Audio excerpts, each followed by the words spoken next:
What's going on, everybody? Welcome back to Talkin' Sports with Jake.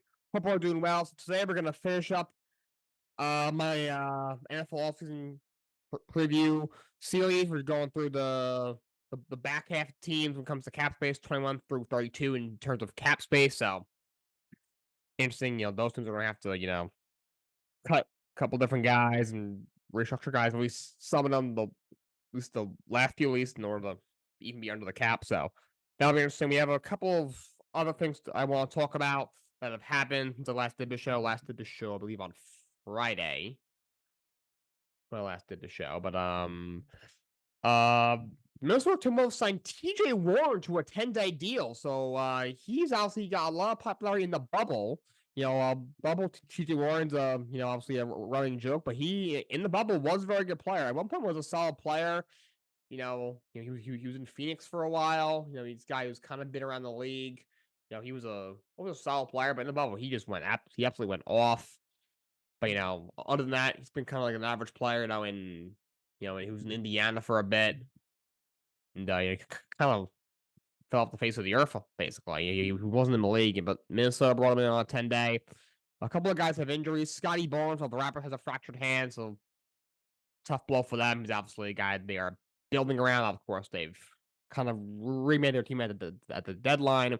Obviously, before we're done, trade OG Anunoby to the Knicks for RJ Barrett and Emmanuel quickly. Then you trade Pascal Siakam to the Indiana Pacers for 3 first-round picks and Bruce Brown and then some other throw-ins. So, he's obviously the guy out there building around, but he's hurt. And now Russell Westbrook of the Los Angeles Clippers also has a fractured hand. So hopefully those two guys don't miss too much time. The New York Knicks are picking up Shake Milton on the 1-year deal. By the way, good news. Jalen Brunson, of course, came out of the game in the first minute of the game against Cleveland last night. He has a knee contusion. Tom Thibodeau does not know when he's going to play. He did say there's a possibility he could play tomorrow against Atlanta. So, us Knicks fans can breathe a giant sigh of relief. Could have been much worse. I'm not sure how it'll affect him going forward. And, how much time he's going to miss. It doesn't look like it'll be too much time, which is good because if he was out for a season, the next season would have been over, especially with OG Anunoby still out. He's probably still a couple of weeks away. Julius Randle is probably at least 3 or 4 weeks away, if I had to guess. You have Hartenstein playing from injury. Alec Burks hasn't played, also was coming over from Detroit, so. They can breathe a sigh of relief, and they picked up a big win against Cleveland. Of course, Cleveland didn't have Donovan Mitchell, but of course, they're still a really good team. They would pick up the win. A couple of guys stepped up. Josh Hart, 13, 19, and 10. He's stepping up. Bogdanovich had 20 points off the bench. He stepped up. Josh Hart played 45 minutes. Deuce McBride played 40-plus minutes as well. He played very well, but he had 16 points in the game. I will say he's played well this year when he's gotten minutes. I'd like to see him get some quality rotation minutes, especially if with all the injuries. And now if Jalen Brunson's out, wouldn't mind if they started him at the point guard spot. To be honest, if Jalen Brunson misses any games. In the NHL, Jonathan Quick was extended by the New York Rangers a 1-year deal with $1.2 million. He's played really well for the Rangers this year. He's been it's I can't even. It's hard to put into words how much he's meant to the Rangers this year. With Igor Shesterkin for a lot of the first half of the season struggled. They had some issues defensively as well. Adam Fox was out for a while. They had some injury. They were struggling at one point during the year. That's why they had a little slump. But Quick's been very good. He had a really bad year last year. Obviously he was named with the Kings, but he also played. I know he was in Columbus or the teammate he was traded to. He was on for like a couple of hours, and then he the next day was traded. No, but he had the worst year of his career last year. He's been declining for a couple of years. Looked done. The Rangers brought him in on a 1-year deal to back up Igor Shesterkin. At first I was like, all right, I guess he can be a fine backup. I don't know how much he has left. He's obviously had a great career. He's won 2 Stanley Cups. The Kings, he was the goalie when the Kings beat the Rangers in the Stanley Cup in 2014. One point he was one of the best goalies in the league. Might be a Hall of Famer. But I don't know how much he had left. He looked awful in preseason, too. In preseason, he looked absolutely done. I was getting really worried. But he played very, very well for the Rangers. He's 13, 5, and 2. Also, it helps Rangers have a really good team. So goalie records will always be a little slanted. You have guys who have this crazy good record, but that could just be pretty mediocre. Or they could have really bad records, but they could be really good. It kind of depends on the team in front of them. But he's got, they got 2.45 GA, 916 save percentage. He's been really, really good for the Rangers. For the first half of the year, you could argue he was their better goalie.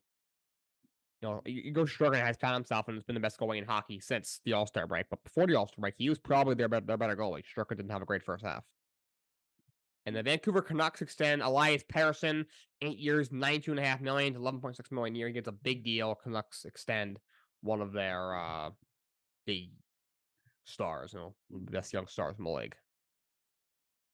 So we had some NFL news. The Commanders cut Logan Thomas. That season, $6.5 million against the cap. He's their starting time the last 4 years. He had a really good year in 2020, but the last 3 years wasn't great.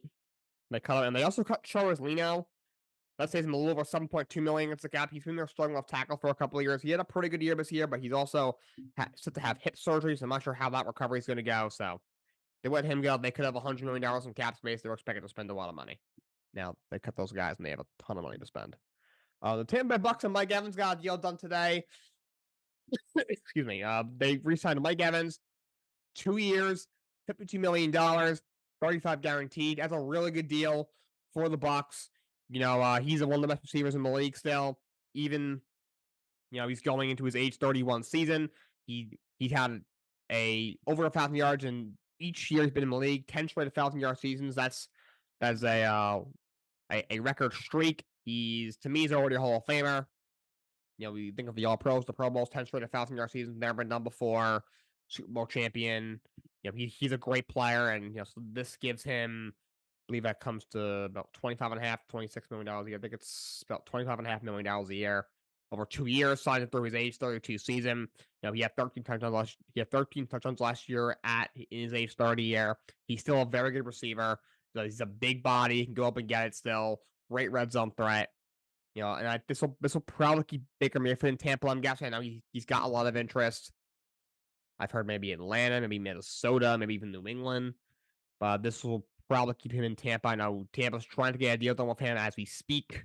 They've been in negotiations. Baker said he's not going to take a hometown discount. He's not going to take a discount to come back. So they're going to have to pay him. I'm hoping for Tampa's sake they don't throw this ridiculous $45 million a year deal at him. Hopefully they sign him to a reasonable $35-37 million a year deal. But I think he'll stay in Tampa now that Mike Evans is back. He's one of the main reasons that Baker was able to have probably the best year of his career this past season, throwing for over 4,000 yards and 28 touchdowns, and help the Bucs win the South.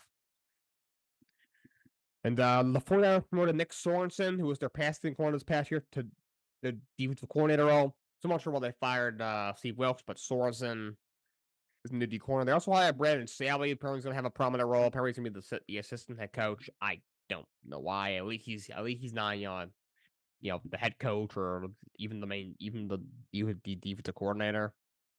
But he's on our staff now for whatever reason they decide to do that. Onto baseball, the San Francisco Giants signed Matt Chapman, 3 years, $54 million with 2 opt-outs, kind of similar to Cody Bellinger. He wanted that big long-term deal, wasn't able to get it, so he took a short-term deal. It's a 3-year deal, but he can opt out in each of the first 2 seasons. He'll make about 18 or 20 million this year. Then he can opt out. He's a great player, Matt Chapman. He's a Gold Glove caliber third baseman. He's won multiple Gold Gloves. He's maybe the best defender at that position in the game right now. And he's got a lot of power. Can hit for 30 home runs. Never hit for a ton of average, but he had a really good year last year. He's been pretty consistent throughout his career. If nothing else, he'll win a Gold Glove at third and give you 30 home runs. He's a really good player. The Giants, they've had a really good offseason. You had Jung-Ho Lee, from overseas. He's a really good hitter. He'll hit lead off of them. He's a good center fielder. They added him. Now you add Chapman. They've had a good offseason. They put themselves in a spot where they could be, the Dodgers obviously shouldn't have a problem winning the National League West, but the second best team, Arizona was a team that was in the World Series last year, and they got a lot better as well. The Giants may just be the second best team in that division, and they're looking like playoffs are well within reach for them. And the Philadelphia Phillies just extended Zach Wheeler, 3 years, $126 million. He signed a 6-year deal. About this point was probably 4 or 5 years ago. He obviously came up from the Mets, and he has blossomed into an absolute stud at the Philadelphia Phillies, become one of the best pitchers in all of baseball, and the Wheelers make sure that he wasn't going anywhere anytime soon. That's a lot of money. $42 million a year is a lot. But he is one of the best pitchers in the league. He's one of the, I would say, the at least 8 best pitchers in all of baseball, starting pitchers in all of baseball, and they need to keep him around, so they lock him up. Congratulations to Caitlin Clark. She passed Pistol Pete Maravich as the all-time leading scorer in college basketball history, male or female. I said before, with my last show, I don't really follow college basketball. I think the league is kind of poorly run. I feel like in that area they could be better. And I don't really cover it on this show, but if anybody could put that sport on the map, it's Caitlin Clark. She's an incredible talent. Every night I'm seeing she's putting up, 30, 35, 38, 40 points with 8, 10, 12 assists and having these crazy numbers, in her last game, it was the first game after she broke the record. She had, I think, 35 and 9 assists. She's an incredible talent. I mentioned her in the last show because she actually declared for the WNBA draft. Incredible talent. She's now the all-time leading scorer in National College Athletic Association history. So shout out to her. And congratulations to Sting. He has announced his retirement from professional wrestling. Back in October, he said that at AEW Revolution, where he made his AEW debut after, obviously he was a guy. He's been around forever. 39 years he's been doing it, which is insane in that business. He wrestled in Japan. He was in WCW. Then he retired. He was out of wrestling for a while. Then he went to WWE. Had that whole little thing with the Authority and Seth Rollins, which really didn't hit. It was kind of weird. You had a top star like Seth Rollins, obviously being protected by Triple H and Stephanie McMahon. And you had his old guy Sting show up. Wasn't great. And then he suffered a neck injury, so he was forced to retire. Then he got cleared, came back, and he's been, one of them, he's one of the few guys that's been with AEW since the start in 2020. He's 64 years old, still bringing it. His last match was incredible. 64 years old to 39 years of wrestling, still one of the top guys in the business. Absolutely incredible wrestler, absolute legend. He truly is the icon. Salute to him. He's been wrestling since the mid '80s. He was still doing it, and he had his last match last night. So congratulations to him. Him coming out with his two sons. His two sons were dressed as his previous characters. Just absolutely iconic. Nothing bad to say about him. Absolute legend, Sting. So thank you, Sting, for entertaining all of us for many years, and I hope you enjoy retirement. Another WWE legend is not retiring, but has been inducted into the Hall of Fame. Paul Heyman, the Wise Man, is the first inductee into the 2024 WWE Hall of Fame. The Hall of Fame is always right before WrestleMania. He's the greatest manager of all time, in my opinion. He's always I always wasn't sure if I could put my head up Bobby Heenan, but I'm at that point where I can. Look at the guys he's had. He's had CM Punk, obviously, when CM Punk was at the top of his game before all the stuff happened with him. Brock Lesnar, I know he's been erased, but before all the stuff happened, he obviously was a great talent. And obviously his run as the Wise Man for Roman Reigns and the Bloodline his character has been incredible. What he can do on the mic is just fantastic. So shout out to Paul Heyman, absolute legend.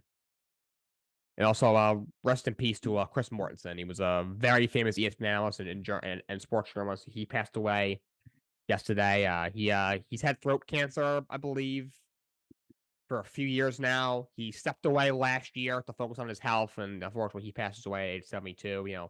Everybody who spoke about him and said something on social media about him, whether it was Adam Scheffner or Stephen A. Smith. Live on television, from the Combine, Rich Eisen and Daniel Jeremiah talked about him, saying he was a pioneer in his business. That he was just a great person, very good at what he did. I always enjoyed listening to him on ESPN. Rest in peace to him. He was one of the greats. One of the greatest sports journalists of all time. Well, all right, let's get to the NFL offseason preview. Continue this little salary cap series that I'm doing, part 3. All right, so let's go to the Seattle Seahawks. They are first team I'm covering today because they're right there at 21st when it comes to cap space rankings. But I'm sorry if it's a little small, the screen. When I was editing this, my last show, I didn't realize it wasn't as big as I thought it was. But the other platform that I was going to use, I'm going to probably start using for virtual stuff. StreamYard looked even worse. So I hope you can kind of see it at least. Good news, you can still see me to an extent. But when I do these things virtually, it can be a little tough. But Seattle Seahawks, so they have $14.8 million in cap space. They don't have a ton of cap space. Things that can do. Jamal Adams, a guy. If they cut him, they save $6 million. I think that's going to be the play. He's now 29. He's had so many injuries. He's always getting to arguments with coaches. He was the same way in New York. The Jets up from that trade, getting 2 first-round picks in that trade. You already have Julian Love under contract for 2 more years. He was just an All-Pro. Pointer is also very good. He got Witherspoon in that secondary. That secondary's got a lot of young talent. They don't really need him anymore.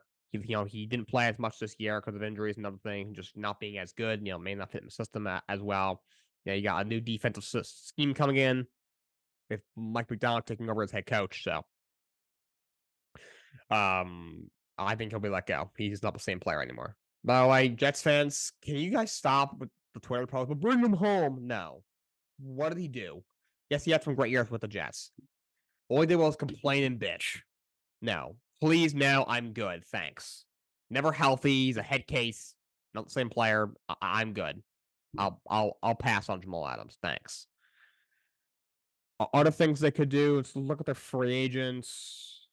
Yeah, I know this is for most of these things I've done, this doesn't lift every one of them. Some of the big guys don't have for whatever reason, but those guys obviously are the really. And there's anybody, if you cut Adams, it puts you at 20.8 million. There's no one here I'd really cut. To be honest, maybe you could restructure some guys. Maybe Gino. That would maybe Lockett. You try restructuring. That actually works out because you say 8.7 million if you restructure Lockett. Maybe if you restructure DK, that says you almost another 6 million. And if you want to restructure Gino, I know they picked up like the bonus in his contract, so I'm not sure if they would do that, but that would save another 5.7 million. That'll give him $40 million in cap space. So there is a way they can carve out a decent amount of cap space. So they gotta focus on the defensive side of the ball. They need another pass rusher desperately. Bobby Wagner, who had a really, he had a really good year this past year. As it came back to Seattle, was in Seattle for many years. I think was there 8, 9, 10 years. He got let go. Went to the Rams for a year. Then they let him go. Seattle picked him back up, and he had a really good year this year. He's still a really good inside linebacker. He's starting to become a borderline Hall of Famer. He's had a phenomenal career. A little older, but still a good player. I think it's a guy they should look to re-sign. He's been, there practically his whole career. I mean, he's been around this point 11 or 12 years at this point. So, that front seven needs some help. They got a really good young secondary. A lot of good pieces in that secondary, but the front seven could use a little bit of work. I like Usain and Nwosu. I like him a lot. Jeremiah Jones was a good free agent to pick up last year. If they can get someone similar to that, like that, make that kind of impact. Also you have Jaron Reed as well, but they really need another pass rusher as well. Jordan Brooks is also a free agent. He's another really good linebacker. Not sure if we'll be able to bring him back because he's going to get a nice contract, I'm sure. He's young. He's a really good player. Plays up, gets a pass in the run, but they need to help with the front seven. They also may need another piece on the offensive line as well. Maybe to help protect Geno Smith. And I know Geno isn't the best quarterback. He's 34 years old. He's making $26.4 million next year. If they restructure him, that number drops to 20.6 because they would convert some of that into bonus. So, and that would save almost $6 million against the cap for the Seattle Seahawks. But like if they do what I did, if you let go of Jamal Adams, you save $6 million. If you restructure Tyrell Lockett, DK Metcalf, and Geno Smith, that saves you. I'm really bad at math. That saves you north of $19 million in cap space. I give you a little over $41 million in cap space. So you might be able to take care of your needs in free agency, add a piece two in that front seven. try and keep those linebackers, Brooks and Wagner. If not, you can probably replace them. Maybe add a piece on the offensive line. And if so, if you have a good squad going into next year, you might be able to, with that 16th pick, take a quarterback. Whether that's JJ McCarthy, Michael Penix, Bo Nix, one of those guys. McCarthy, I don't think will be there at 16. He probably should be, but I don't think Denver's the 12th pick. I don't think he's there for that pick. I'd be shocked. I think he's out. I think he's going in the top 12, and a lot of GMs are a lot higher on him than the most fans. He had a good combine, a strong combine, that might push him to the top 10, to be honest. But Bo Nix and Penix will be there at that point. It's like you're better. They're more projects. Well, you're better off taking those in the second or third round because of how many teams need a quarterback or are starving for a developmental project behind a veteran quarterback. I'm not sure if they'll get to the Seahawks in the second round. So maybe to be safe, you take one of those guys. In the first round, they sit behind Geno Smith for a year or two. That could be very beneficial for the Seattle Seahawks. So. But yeah, they got to focus on probably get better in the trenches on both sides, especially on defense. Up next is the Green Bay Packers. They are in the 22nd spot when it comes to cap space in the NFL. So they're obviously lacking. They only have $5.5 million in cap space. But they're going to be letting go of David Bakhtiari. He's 33 years old now. He's still an all-pro left tackle, but he's just never healthy. That saves them almost $21 million against the cap, so that's huge. I'm hearing Aaron Jones might be a cap casualty. That might not be the worst idea. He's still a very good back, but he's a little injury prone. Also, he's 30 years old. We've seen these backs. I've talked about it before on and off camera. These backs, their decline is sharp. Look at Todd Gurley. 1 minute, he was maybe the best player in the league. Next minute, his knees didn't work. Le'Veon Bell, 1 minute was maybe the first, second best back in the league. Then all of a sudden, he's not even going to be in the NFL. These running backs, their decline, it happens quickly and it's sharp. It's not like our position, they go from elite to just solid starter to solid backup. A lot of times these backs, it goes from elite, really good to shouldn't be in the league, and it happens on a dime. You've seen guys be 1 year put their third straight year of over 1,500 yards, and the next year have 500. And you're like, oh, we got to get rid of this guy. He's not very good. So if you let go of Jones, that'll save you over $5 million. I know they're working on with him to maybe see if he can take a pay cut so he can stay. That's the only reason it's probably going to keep him. Because he's due $17.5 million next year, and for a back, that's kind of a ridiculous number. Unless you're one of the 2 or 3 best backs in the league, and you're in your prime, $17.5 million for a 30-year-old running back that's almost unheard of. And you have a young back in AJ Dillon who's pretty solid. When he's gotten significant carries, trying to find him on here, unless he may be a free agent as well. Don't see him, but if he is under contract, no, he's a second-round pick. He was drafted the same year as Jordan Love. He Love sat behind Rodgers for 3 years. All right, so yeah, he's actually is a free agent, but if they he will not cost nearly what Jones is going to cost. They could probably resign him for $4 or $5 million on a shorter-term deal, and then let go of Jones. They would save $5.2 million against the cap, so that might not be a bad idea. They're a very young team. Maybe kind of embrace the youth movement. To me, the Packers, they got to get better when it comes to the offensive line. They have a lot of good weapons. They have a lot of good young receivers with Jaden Reed, who I think is going to be really, really good receiver. Romeo Dubes is really good. Chris Wallace, if he can ever stay healthy, I think has the potential. If he can ever stay healthy, I like the tight end Kraft. They have a lot of young pieces for Jordan Love. Yeah, obviously I know they're going to extend him. I'm hoping they don't give him this $250 million mega deal. He hasn't earned that yet, but $35 to $40 million, I think that's fair. Because if he has another big year next year, you don't want him not under contract at all. Now you're playing the franchise tag game, and that can get messy. So Give him a 3 or 4 year deal. Fair deal. You have some free agents. General Savage is a pretty good safety. He's a free agent. This guy might want to resign. But yeah, they should focus on the offensive line. Obviously you're going to need a new left tackle. If Dave Pacatier getting let go. Outside of Elton Jenkins, there isn't a whole lot to like on that line. Josh Myers is a good young center. But they need a little better offensive line. A couple pieces.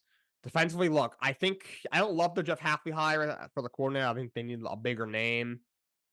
But we're better than Joe Barry, that's for sure. This defense is very, very talented, way too talented to be underperforming, but I think they should add an impact player or two for sure. Like I said, there's some guys there that can do a lot of damage.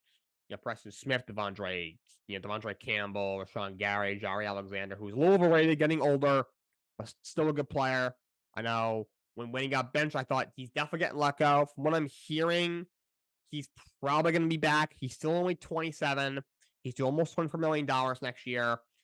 He's under contract for 4 more years. If they were to try and cut him, they'd lose almost $3.5 million against the cap. It really isn't worth it.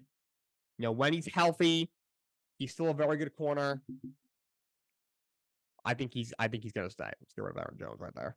But yeah, so they have some talented pieces on defense, but I'd probably definitely address that secondary. Jarrett needs some help. He's also a little injury prone. I know you have Eric Stokes, who's a former first round pick. Other than that, there isn't that much there. General Savage is a free agent. Been your safety the last 4 or 5 years. You have a defensive coordinator in Jeff Hafley who specializes with defensive backs. He was a defensive backs coach in the NFL before taking the head coach job at Boston College 4 years ago. Now he's back in the NFL as a coordinator with the Green Bay Packers. So if you can add some defensive backs, like safety's probably their biggest hole. So that's something that I think they should invest in. So offensive line and then the back end of defense. The front side I think is actually very solid. Came on a little bit last year at the end, a tiny bit. I think of a new coordinator. Although I think Hafley was the best candidate, he should do at least a little better job of getting the most out of those guys. A lot of good young players in that front seven, and if they can, give him some better, a little bit more of a better setup to work with in the secondary, Green Bay could be a really dangerous team next year. Let's how do the Green Bay Packers. Let's go to the Kansas City Chiefs. Of course, they are now the 2-time defending Super Bowl champions. Trying to find them. Not sure why they are escaping me, and here they are. Kansas City Chiefs. All right, look, when you got Pat Mahomes, you can kind of put anybody out there. But they only have $5.7 million in cap space. Looking at the roster again, how many of you guys are you really going to cut? But I think if they restructure a bunch of guys, I know because Snead, they just tag Snead. They're going to try and work out a long-term deal. If not, they'll be open to a trade. Obviously, they have to re-sign Chris Jones. This is the big name right here. I'm hearing during like the postseason and stuff, when you were starting to speculate about free agency, I heard he might want $30 million a year. He could command that. I'm hearing if the Chiefs offer him north of 27, that shook up a deal done because he wants to stay. He really, really wants to stay with the Kansas City Chiefs. Right now, they don't have that money, but there's a way they can do that. If you restructure Thuney, that saves you a little over $7 million. You restructure Jawan Taylor, who should not be making $24.7 million. That saves you another $12+ million. So now you're almost there. You restructure Mahomes. I think he do that. He does it a lot now. He got that big extension last year, but he's kind of like Brady. He takes less money, so his teams build around him, and every other quarterback doesn't. And you're like, how do they keep winning? How do they keep bringing in good players? Well, because they take less money, and they gives their team money to bring another guy. That's how I do it. It's not rocket science. So that gives them $32 million in cap space, so that gives them enough money to bring back Jones. Where they get into a difficult spot because they also definitely need another receiver too. They could use another receiver. They don't really have the money for that. They also, I think, offensive tackle should be in need. Taylor isn't great, but they're stuck with him. If they were to cut him, they would. Yeah, they lose almost $9.5 million. So you're not doing that. So you're gonna restructure him instead. Gives you about $13 million in cap space. So enough money to sign Jones and also the left tackle Donovan Smith's a free agent. He also wasn't great last year anyway. So that's a hole that they need to fill. But to me, Brett Veach is such an amazing GM. They could probably get it done in the draft. I would. Let me see. If you restructure Travis Kelce, which might not be a bad idea. I'm not sure how many more years he's going to play, by the way. Speaking of Kelce, congratulations to Jason Kelce. He just retired. No, he had a press conference at 1:00 p.m. We kind of all knew what he's going to announce, and he did. No, he played 13 years for the Eagles. He was one of the best stars in the league. Six-time All-Pro, Super Bowl champion, one of the greatest centers of all time. Incredible person. One of the best leaders in the history of the NFL, and he had a very emotional speech, and took congratulations to him. And he's gonna make a lot of money in media as well. He might have 2 Hall of Fame careers. He'll definitely get as a player, obviously, and his podcast with his brother Travis, the New Heights is really good. And one of these networks, not be surprised if one of these networks throws a lot of money at him because he's got a great personality, knows the game really well. So shout out to him. If you restructure Couch, that gives you another $6 million. That gives you $38 million. So now you probably have enough money to send a decent left tackle. And honestly, because of how good Mahomes is, if you drafted a decent receiver at the 32nd pick, you're probably in a really good shape to possibly win your third straight Super Bowl. So that's how I would do if I was the Kansas City Chiefs. Up next is the Pittsburgh Steelers. So Mike Tomlin again snuck them into the playoffs, but they lose in the first round. So they're slightly over the cap. The Pittsburgh Steelers. So what do? I know Al Robinson's definitely getting cut. That would save him $10 million against the cap. Would not have much of a dead cap charge. So that's definitely going to happen. That gives you $9.2 million in cap space. I think they'll let go of Patrick Peterson. He's much older. He might be a Hall of Fame corner. He's kind of borderline for Hall of Fame. He's had a great career, but he's 34 years old. He didn't have a good year this year. He's not the same. You save $6.8 million if you let him go. That gives you $16 million to work with now. Maybe Ogunhobi. Could he be guys on the block? That would save you $6.2 million. If you let him go, now you have almost $23 million to work with. If you restructure some guys like TJ Watt, that would save you almost $10 million. That gives you $32 million in cap space. Look, the main problem here is the quarterback. I think it's pretty clear. Kenny Pickett's not the guy. He's just not. They're going to run it back with him again. I really think they're just going to sign Ryan Tannehill. That's what I think is going to happen. Can I sign a free agent from another team? That's unfortunate. I can't do that. They let go of a couple of guys. They let go of Mason Cole, let go of Okorafor. Offensive line needs to be the main concern, obviously, as well. I like Robert Jones. He drafted last year. He was kind of up and down as a rookie. I wasn't playing him at right tackle. He's a left tackle. I think they should move him to the left side, which they probably will do now that Okorafor is gone. You have solid guard in Samwalo. Other than that, you're not great. Nate Herberg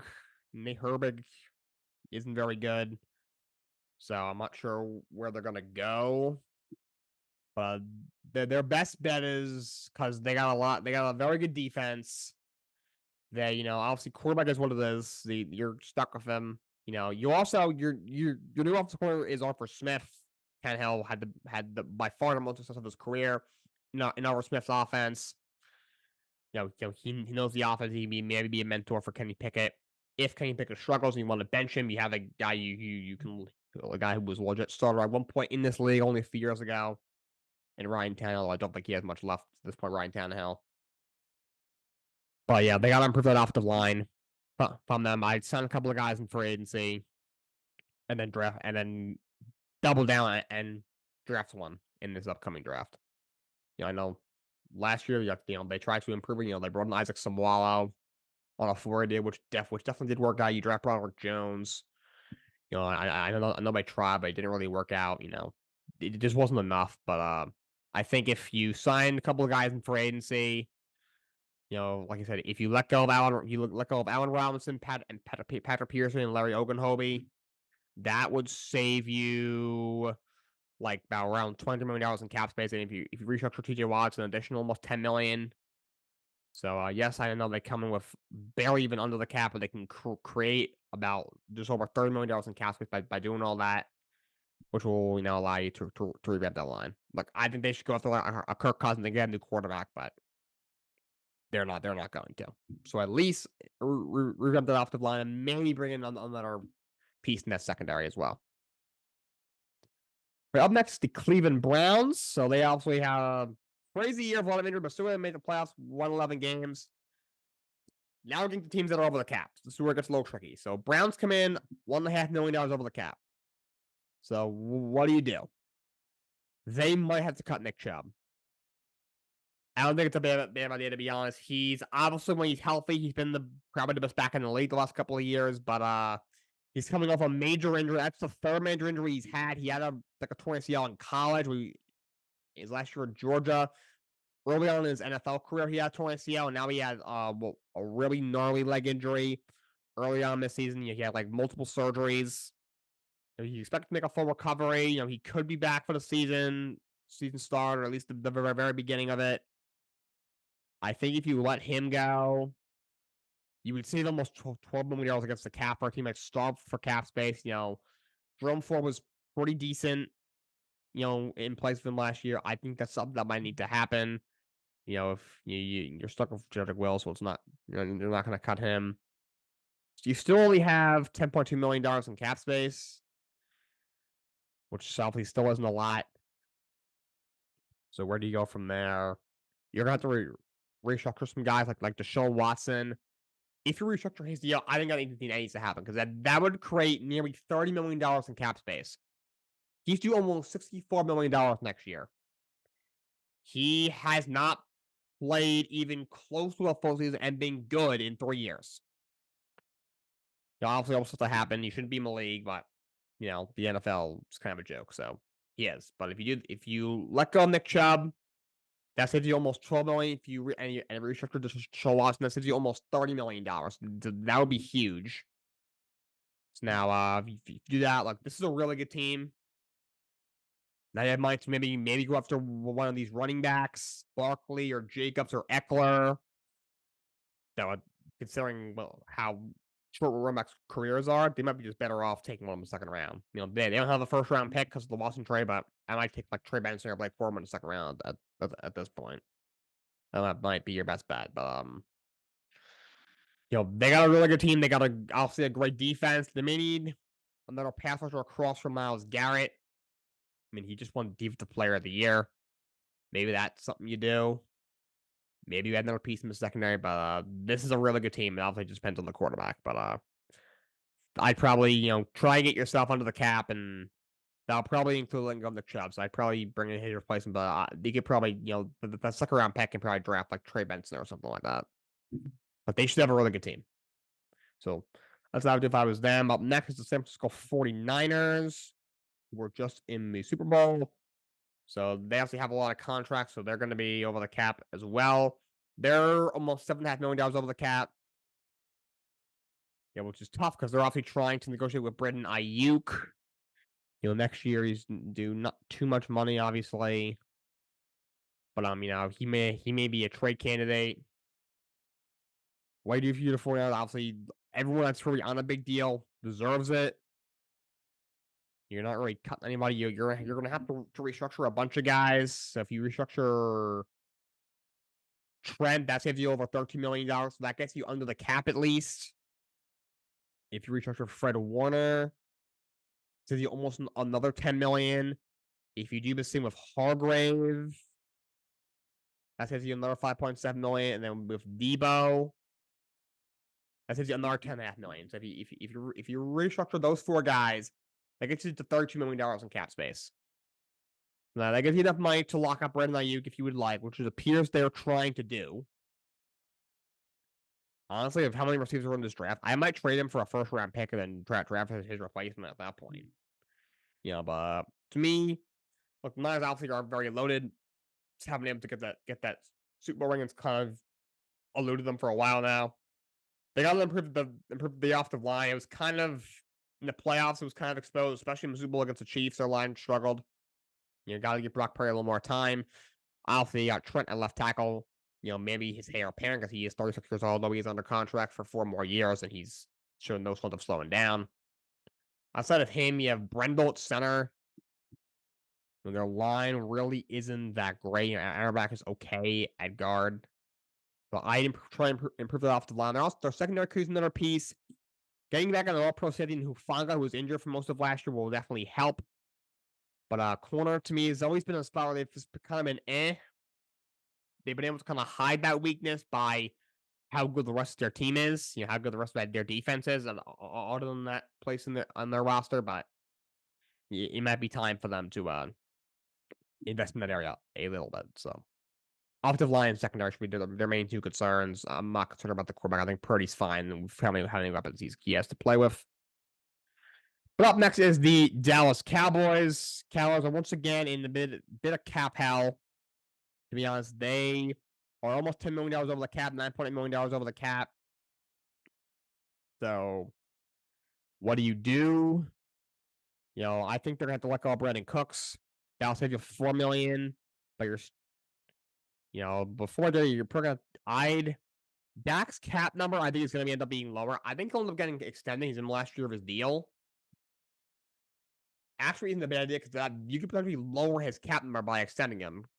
Yeah, all right. So he's due almost $60 million a year. You can give him like a extension for $35-40 million a year. So, all right, now you're paying the guy who, is very overrated. Don't get me wrong. I'm not a fan of Dak. If you watch your show, you know for a fact he's not the guy. But then that that will lower his cap number, which will definitely help the Dallas Cowboys because they are, kind of drowning right now. So if they can lower that number, then that'll help. They're gonna have to restructure some guys like Gallup. They'll save you $8 million. Actually, no, I clicked on Diggs, but on accident, but that actually does work out. That probably would be my next move. You restructure him, you save $8 million if you restructure Diggs. You save almost $6 million if you restructure Gallup. That gets you under the cap. Let go of Brandon Cooks, that saves you $4 million. He's not the same player anymore. So let's get him out of there. That's what they're gonna have to do. That still only gives you $8 million in cap space. You're gonna have to extend Dak and try and lower his number. I think if you lower, let's say it's 40, even if it's 43, let's try and put that in there. Right, that actually doesn't work the way I want it to. So let's Control Z that. That did not go as planned. All right, so you have $8 million. So only have $8 million in cap. I mean, they have a very good team. They're going to need a running back. Tony Pollard's a free agent. They're probably going to re-sign him. But from what I'm hearing, Tyron Smith is leaving. He's now 34 years old. And he's had some injury problems recently, but he's still an all-pro caliber left tackle when he's healthy. They're going to have to replace him. So I think linebacker is also a big hole in this roster. Leighton Vander Esch, he's under contract for another 2 years. Actually, his contract might be voiding soon. Let's take a look at his contract, Vander Esch. Actually, no, that's right. He just signed a new one last year, so scratch that. But he's a good player. He's not a great player. A little older. He's had a lot of injuries. He's the same player. He's now 28 years old. Oh no, there isn't a lot of talent in that linebacker room, so kind of been that way for a couple of years. I feel like so.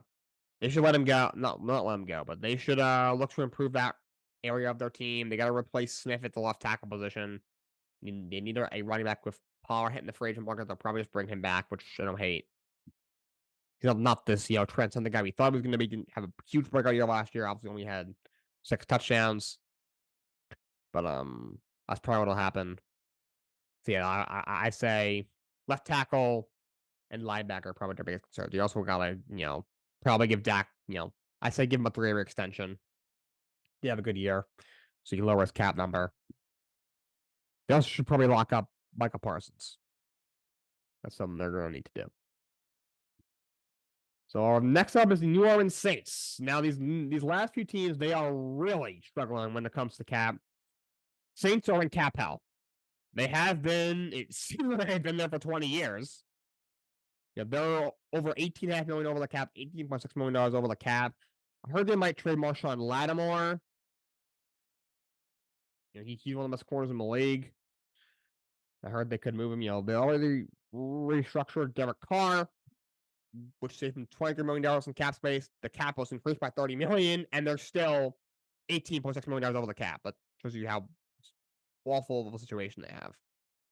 So what do? If you restructure Ryan Ramczyk, that saves you $10.5 million. So now you're $8 million over the cap with that. Kamara, Kamara's getting older. If you cut him, you don't save that much money. So you might as well keep him. I know DeMario Davis is 35. Do you let him go, maybe? He's still a good player. They'll save a little over $5 million. Maybe. If you trade Lattimore, I'm not sure what's going to happen. You send him to... Who needs a corner? Oh, are they going to matter what's him? Let's say I send him to the Rams or something. I don't know. All right, so that obviously wouldn't work. So I'm not sure what they're going to try to do. Can't undo it, so just ignore that number. But Michael Thomas, he's getting let go. You're kind of stuck with him, I guess. I don't know. Maybe Tyrann Mathieu, that wouldn't do much. So they're kind of stuck. Like I said, ignore this. You're right now $8 million over the cap still. If you cut Taysom Hill, that does nothing. But if you restructure Taysom Hill, that does a little bit. That gets you to maybe like 3.5. You're still over the cap though. You kind of just Pete does nothing. Plus, he's a really good player. I don't know what the Saints are gonna do. Look, this team is really mediocre. The coach, Dennis Allen, should not have a job. Not sure why he's still a head coach. They need another receiver. Olave is great, but Michael Thomas is always hurting out the same player. They could use. They left tackle's a big hole in their team. Trevor Penning is not the guy. They need another pass rusher of Cam Jordan getting old. This team is also ancient. They are so old. So I just tear it. I just tear it apart at this point. But the Saints do, I don't know because there's nothing they can do, to be honest. Restructure Ryan Ramczyk. You save $10.5 million if you do that. I guess restructure Taysom Hill. I guess he's your tight end. I think your backup tight end / occasional backup quarterback / backup running back. I guess. But yeah, they're in a very tough spot. But I just blow it up, go 3-14, and say, "Oh, Dennis Allen, get out of here." That's not what I would do. They're screwed. Next is be Denver Broncos. So Denver Broncos, I don't know what they're supposed to do. Really, they're $27 million over the cap, and they're cutting Russell Wilson, which does that. That puts you almost $50 million. That's almost a $50 million, loss. So I'm not sure what you're gonna do if you're the Denver Broncos. The restructures my guys you want. Let's restructure Zach Allen. Yes, as you said, million. If you restructure Mike McGlinchey, that saves you another $10.4 million. If you restructure Sutton, saves you $6.4 million. If you restructure Ben Powers, saves you another $7.2 million. If you restructure Jared Stidham, who's only making $7 million next year. That will save you another $2.6 million. You're still $14 million over the cap if you're letting go of Russell Wilson. If you keep him, you're still barely under the cap. So, and if you restructure him, you would save $4.6 million. But obviously, he's still on the team and still making $22.7 million. Which for a starting quarterback isn't bad. But I don't think he's a starter anymore, to be honest. So he'll be a free agent. Tim Patrick will definitely get let go. You save $9.5 million if you cut him. Not that much of a dead cap charge. He'll be gone. Russell will be gone. Look, they're in a really tough spot. They completely shot themselves in the foot with the Russell Wilson trade and the contract and bringing Sean Payton. If I'm Denver, I'm saying, you know what? We screwed up. Let's trade away Colton Sutton. Let's trade away Jerry Jeudy. Let's blow his team up. Let's suck this year. Fire Sean Payton after the year. If they're willing to eat the money for Russell Wilson, they'll eat the money for Sean Payton. Their owner owns Walmart. They can afford it. You know what I mean? But because if you're cutting Russell Wilson, even if you restructure everybody, I restructured Zach Allen, Mike McGlinchey, Courtland Sutton, Ben Powers. Alex Singleton, you would and you let go of Tim Patrick, who's going to be a cap casualty. You still be $33 million over the cap. I don't think you're cutting some P Ryan. You only save $3 million. He might be your best back on the roster. Devontae Williams hasn't shown a whole lot, so I don't know what you do. You're kind of stuck. You're kind of stuck. And the quarterback, I think, will be Jarrett Stidham next year. I'm not even kidding.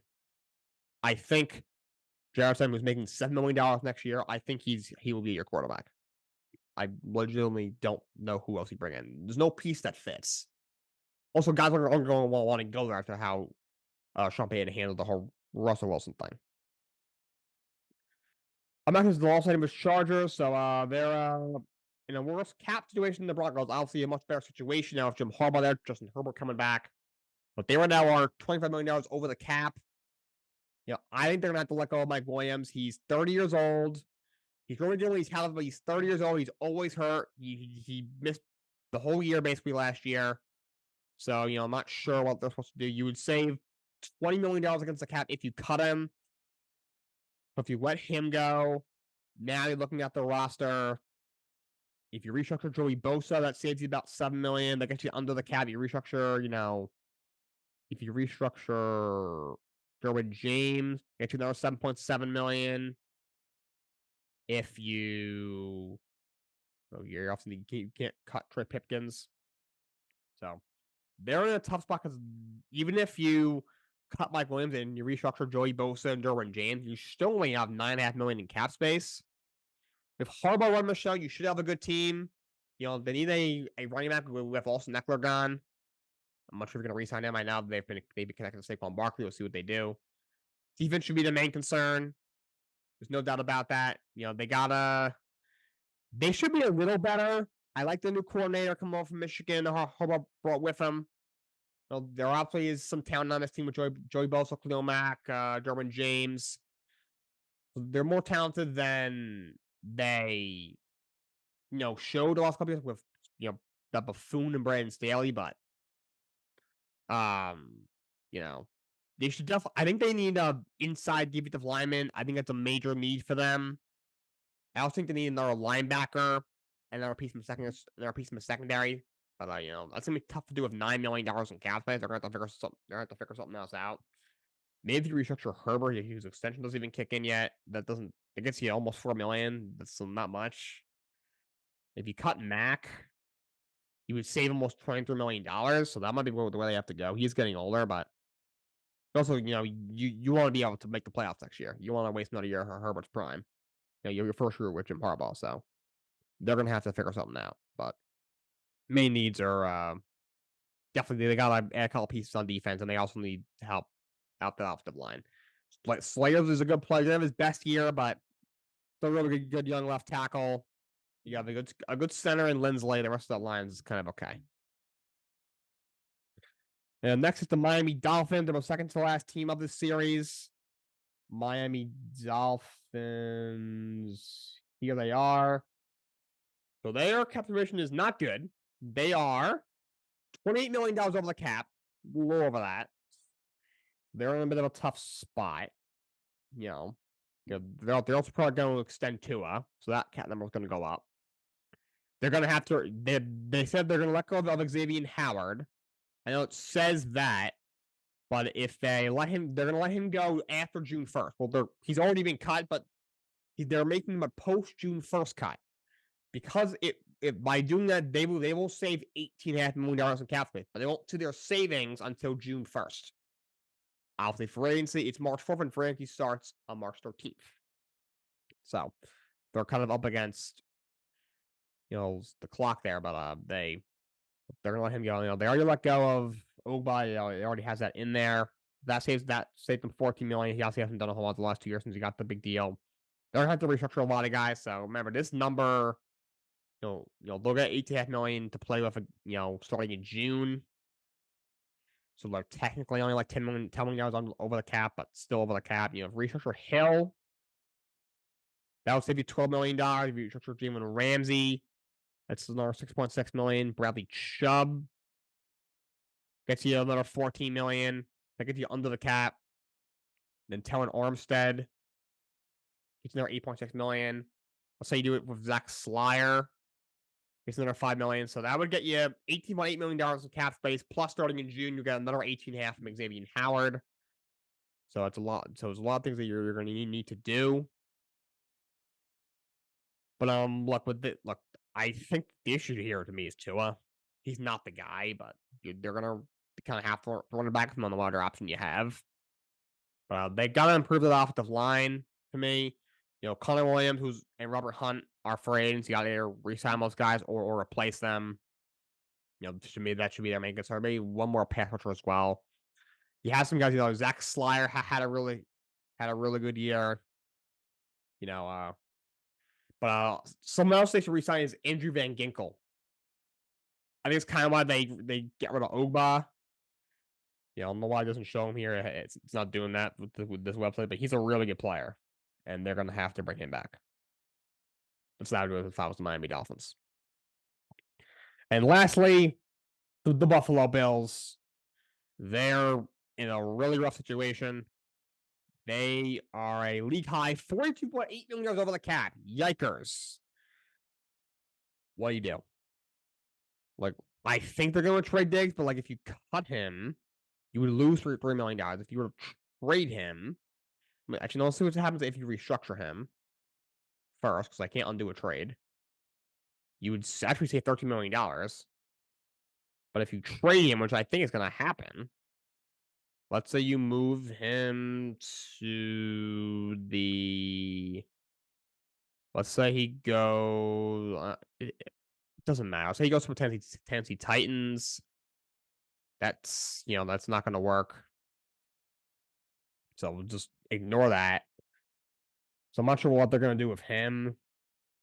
If you cut Trey White, you would save $6 million, but you'd be worsening the secondary that I think already needs some help. If you cut Von Miller, you would lose almost $8 million. Restructure him, that's probably the way to go. You would save $12 million. He's not the same player anymore. If you were to trade him, I'll do the Titans again. It doesn't really matter who. For my sake, let's see. They were to trade him.